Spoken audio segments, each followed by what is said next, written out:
से बोलो। और कुछ भी चीज कठिनता से मिले उसका सब्र का फल मीठा तो होता ही है। बोलो हाँ या ना? अरे बोलो, अरे बोलो हाँ जी। हाँ, तो सब्र का फल मीठा ही होता है। बोलो सीताराम। तो काहू न को सुख दुख कर दाता, निज कृत कर्म सो पाय विधाता। यही बात तो राम जी के पिताजी भगवान राम के पिता दशरथ जी के लिए कही गई। क्या?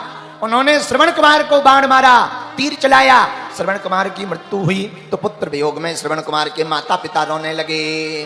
उन्होंने श्राप दे दिया, जाओ जैसे हम पुत्र वियोग में रो रहे तुमको भी पुत्र वियोग में रोना पड़ा। अब विचार करो, भगवान राम हैं, बोलो हाँ या ना? और राम जी के पिताजी कौन? दशरथ। बताओ, भगवान के पिताजी को भी कर्म का फल भोगना पड़ता है, तो हम तुम कौन से खेत की मूली हैं? जब भगवान के बाप नहीं बचे, भगवान के पिताजी नहीं बचे, तो हम तुम कौन सी खेत की मूली हैं? हमें तुम्हें तो भोगना ही पड़ेगा। इसलिए भैया किसी का दिल मत दुखाओ, किसी को पीड़ा मत दो, किसी को कष्ट मत दो। 2 रुपया के लालच में किसी को पीड़ा मत दो। भैया ज्यादा संपत्ति पाने के चक्कर में भाई को मत दुखाओ, अपने पिता का दिल मत दुखाओ, माता जी का दिल मत दुखाओ। लोगों को भैया पीड़ा मत दो, नहीं तो भोगना पड़ेगा। आज नहीं तो कल भोगना पड़ेगा। जो जैसा कर्म करेगा, जैसा कर्म करेगा वैसा फल देगा भगवान। ये है गीता का ज्ञान। जो जैसा कर्म करेगा उसको वैसा फल भोगना ही पड़ेगा। बोलो हाँ या ना? बोलो बोलो बोलो, हाँ जी या ना जी? पत्रकार महोदय ऊपर बैठ जाओ, कथा सुन लो फिर जाओ। हाँ हाँ ऊपर बैठ जाओ। तुम तो बहुत पक्के चेला हो, बहुत आते रहते हो, 3 दिन से यहीं हो, बेचारे बहुत सज्जन है। बोलो हनुमान जी महाराज की। आराम से आराम से यहाँ आ जाओ, सूखे सूखे में आ जाओ, वहाँ गीला है। बागेश्वर धाम की। तो देखो, खेत में बीज पड़ेगा तो पेड़ बनेगा। बोलो हाँ या ना? बोलो हाँ या ना? हाँ। आग में हाथ डालोगे तो हाथ जलेगा। बोलो हाँ या ना? चाहे धोखे से डालो या जानबूझ के डालो, आग में हाथ डलेगा तो क्या होगा? जलेगा। जहर चाहे धोखे से खाओ या स्वाद के लिए खाओ, मरोगे। बोलो हाँ या ना? बोलो बोलो बोलो।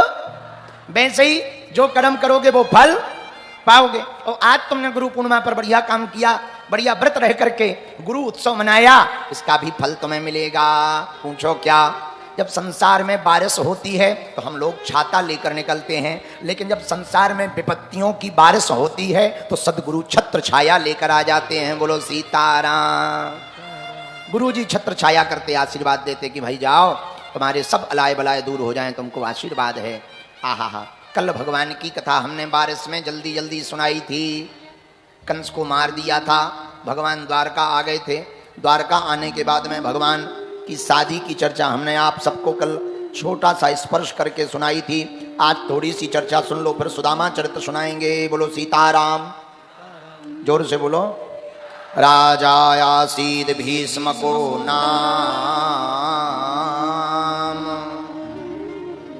विदर्भाधिपतिर्महान, तस्य पंचाभवन पुत्रः कन्यैका चावरानना।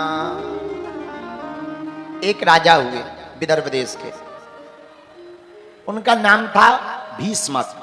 क्या नाम था? बोलो बोलो बोलो। भीष्मक। 5 बेटे थे उनके, रुक्मी, रुक्मकेशी, रुक्मबाहु, रुक्ममाली, रुक्मरथ। एक बेटी थी, बेटी का नाम था रुक्मणी।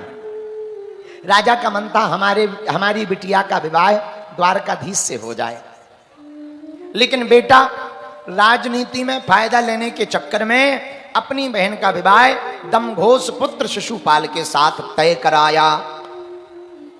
वो आके सीधा पिताजी को बताया, पिताजी शादी तय हो गई, परसों बारात आ रही। कहाँ, कैसे, क्यों, किसके साथ? बोले ये बातें छोड़ो, दमघोष पुत्र शिशुपाल के साथ शादी तय हो गई, परसों बारात आ रही है, तैयारी करो। इतनी जल्दी? अरे छोड़ो पिताजी, तैयारी करो।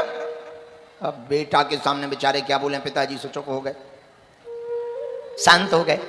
अब देखो क्या हुआ। इधर रुक्मणी जी को पता लगा, वो तो मन में सपने सजो रही थी द्वारकाधीश के साथ विवाह के लिए, पर हो गई दूसरी जगह तय। अब बड़ी टेंशन। अपनी भाभी को बात बताई, कि हमने जब से द्वारकाधीश के बारे में सुना, ऐसे हैं वो वैसे हैं, नटखट हैं, नटवर हैं, नागर हैं, वो नंद नंदन हैं, बड़े प्यारे दिखते हैं, स्वभाव भी बड़ा प्यारा है, तो हम उनसे ही मन प्रेम करने लगे। अब हमारा मन गोविंद के अलावा कहीं लगता नहीं है। अच्छा, हाँ, तो भाभी ने कहा कि एक उपाय है, पत्र लिखो।